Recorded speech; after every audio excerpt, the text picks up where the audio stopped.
حضور جماعت احمدیہ میں ہر سورت سے پہلے جو بسم اللہ الرحمن الرحیم ہے، جماعت احمدیہ میں ہے یہ صرف؟ نہیں، غیر احمدیوں میں نہیں ہے، وہ پہلی جو ہے بسم ٹھیک اللہ ہے، الرحمن الرحیم کو وہ پہلی آیت نہیں تصور کرتے. یہ کہیں نا پھر جی، یہ کیوں کہتے ہیں جماعت احمدیہ میں بسم اللہ الرحمن الرحیم ہے؟ ہر سورت کے شروع میں بسم اللہ الرحمن الرحیم ہر جو ہے. قرآن کریم میں چاہے احمدیوں کا ہو یا غیر احمدیوں کا ہو، ہر ایک میں بسم اللہ الرحمن الرحیم ہے. جی یہ نہ سمجھیں جی کہ ٹھیک ہے. صرف احمدیوں کے قرآن کریم میں ہوتی، باقی جگہ نہیں ہوتی. جی صرف شمار کی بات ہے. شمار کی یہ کہیں کہ جماعت احمدیہ بسم اللہ کو پہلی آیت کیوں شمار کرتی ہے؟ جی حضور، میرا یہ سوال نہیں. سوال یہ ہے کہ جب ہم امام تلاوت کرتا ہے تو وہ پہلی آیت بسم اللہ الرحمن الرحیم کو جہری طور پر نہیں پڑھتا. ٹھیک ہے. تو یہ جو مسئلہ ہے یہ امام عامہ فقہ کے اختلاف کے نتیجے میں پیدا ہوا ہے. جی حضرت امام شافعی اونچی آواز میں پڑھتے تھے، جی اس لیے تمام عرب جو اکثر شافعی ہیں ان کو آپ دیکھیں گے، علمی شافعی صاحب وغیرہ جو وہ تو ان کا نام اور شافعی، ویسے وہ شافعی مذہب کی وجہ سے نہیں تھے، تعلق رکھتے تھے، جی مگر ان سے پوچھیں یہ سب بسم اللہ پڑھتے ہیں وہاں اونچی آواز میں. جی صرف امام حنیفہ اور بعض اور نے اونچی آواز میں نہیں پڑھا. جی اس کی وجہ یہ نہیں کہ وہ اس کو شمار نہیں کرتے حصہ، جی بلکہ اس لیے نہیں پڑھتے کہ وہ کہتے ہیں کہ اس کا جہر کرنا ضروری نہیں، کیونکہ یہ ایسا ایک لازمی حصہ ہے کہ فار گرانٹیڈ ہے. سمجھ گئے ہیں؟ جی بالکل ٹھیک. اس میرا ذاتی طور پر میں سمجھتا ہوں کہ اگر بسم اللہ پڑھی جائے تو اچھی بات ہے، لیکن چونکہ جماعت کا ایک مسلک چلا آ رہا ہے اس لیے اس میں تبدیلی مناسب نہیں سمجھتا میں، کیونکہ جب دل میں پڑھ لیتے ہو تو ہو جاتا ہے. صرف جہر کا مسئلہ چھوٹا سا، جی میرے نزدیک اس کی اہمیت اس لیے ہے کہ میں سمجھتا ہوں مسئلہ صحیح سمجھا نہیں گیا پرانے زمانے میں. بہت سے ائمہ ایسے ہیں جن کو ہر قسم کی روایات مکمل نہیں پہنچی، بعض پہنچی ہیں اور بعض نہیں پہنچی. عموماً مسلک یہ تھا جو آج بھی جاری ہے، اس مسلک میں کچھ اختلاف بھی ہیں بعض لوگوں کو، لیکن عموماً رائج مسلک یہ تھا کہ اگر قرآن کریم کی تلاوت بیچ میں سے شروع کی جائے تو بسم اللہ نہ پڑھو.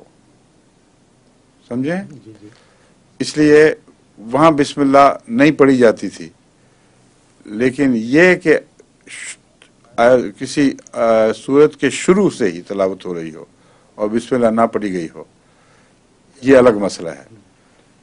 تو میں یہ سمجھتا ہوں بعید نہیں، یعنی یہ ایک احتمال صرف بیان کر رہا ہوں کہ بعض لوگوں کو روایت پہنچی ہو کہ ہم نے سنا اور بسم اللہ نہیں پڑھی گئی تھی، تلاوت ہوئی اور بسم اللہ نہیں پڑھی گئی، یا سننے کے علاوہ ایک سنت جاری ہو گئی ہو مسلمانوں کے بعض طبقوں میں، کیونکہ رسول اللہ صلی اللہ علیہ وسلم کو دیکھ کر نتائج اخذ کرنے والے جو ہیں مختلف قسم کے لوگ تھے، جو آئے ہیں نماز میں شامل ہوئے ہیں، کوئی پہلی رکعت میں شامل ہو گیا، کوئی دوسری میں شامل ہو گیا، کوئی پیچھے رہا ہے.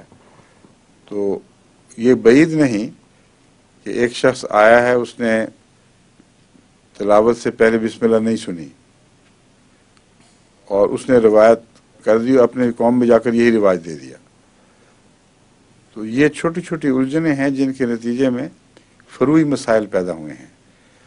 اگر تمام ائمہ کو قطعی طور پر یہ روایت پہنچی ہوتی کہ حضرت صلی اللہ علیہ وسلم ہمیشہ صورتوں کا آغاز کرتے ہوئے بسم اللہ پڑھا کرتے تھے، یا سورہ فاتحہ پڑھتے وقت بسم اللہ اونچی آواز میں پڑھا کرتے تھے، تو یہ مسئلہ ہی نہ کھڑا ہوتا. سمجھیں؟ جی بالکل ٹھیک. اس لیے اس میں حصہ سمجھنا یا نہ سمجھنے کی بحث نہیں ہے،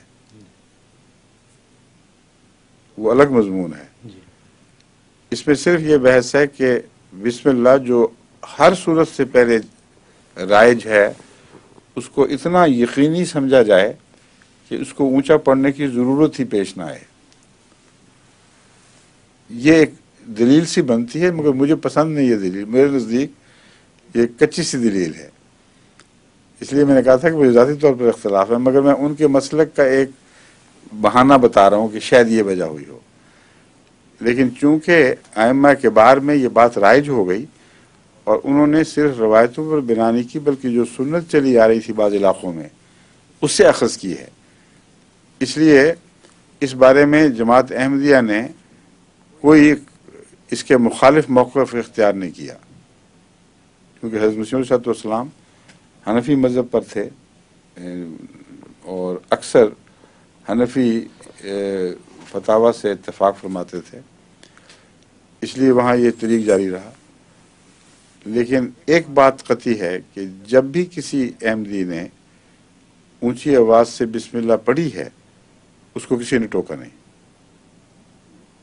سید ولی اللہ شاہ صاحب میرے ماموں تھے، وہ عرب ممالک میں رہے اور وہاں سے یہ عادت سیکھ کے آئے، تو وہ ہمیشہ اونچی آواز سے نماز پڑھاتے وقت بسم اللہ الرحمن الرحیم کی قرات کیا کرتے، سورہ فاتحہ سے پہلے، اور دوسری صورتیں پڑھتے وقت بھی پہلے کیا کرتے تھے۔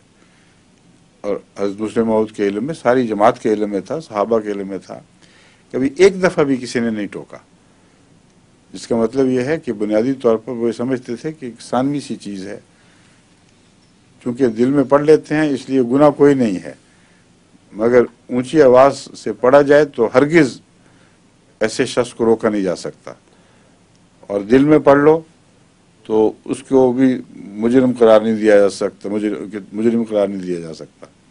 یہ ہے اصل بنیادی مسئلہ۔ لیکن میں نے بتایا نا، میں چونکہ ایک خلفاء کا، حضرت مسلم موعود کا ہی مسلک تھا، خلفاء کا ہی، اکثر صحابہ کا ہی مسلک تھا، اس لیے میں بھی دل میں پڑھ لیتا ہوں، اونچی آواز سے نہیں پڑھتا، مگر اونچی آواز سے جو پڑھے میں ہرگز اس کو غلط نہیں کہتا، اور اگر یہ پہلے بنی ہوئی تاریخ میرے رستے میں حائل نہ ہوتی تو میں بھی اونچی آواز سے پڑھا کرتا۔ سمجھ گئے؟ جی بالکل، شکریہ۔